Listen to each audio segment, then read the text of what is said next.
Intentional stories. This is episode 11 and it's titled Timing. Story.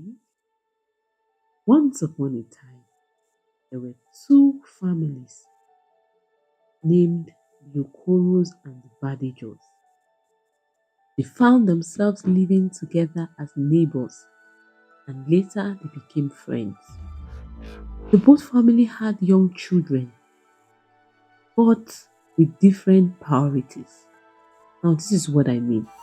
The Okoros wanted to give their children better financial experiences in life, so they worked very hard. They loved their children, but they never had time for them.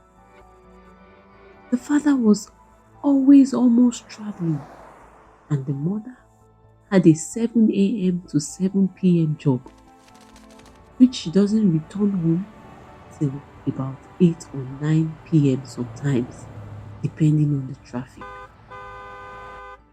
This was a source of concern to the Badejo family, who decided to prioritize presence and the training of their children, even though they couldn't make so much at that time.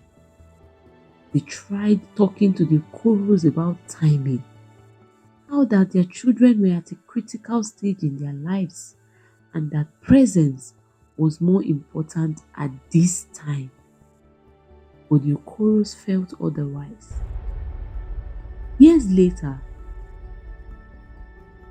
all their children grew and everyone began to reap the fruit of the seeds that they have sown.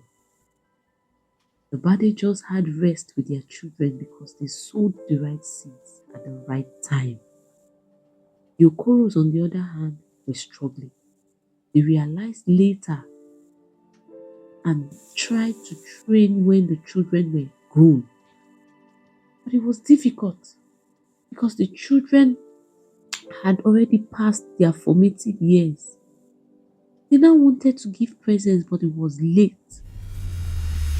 The Bible says to everything there is a season and a time to every purpose under the heaven. A time to be born and a time to die. A time to plant and a time to pluck up that which is planted. When you understand timing, you are less pressured and you are able to make better decisions. Think about this. See you on the next one. Bye.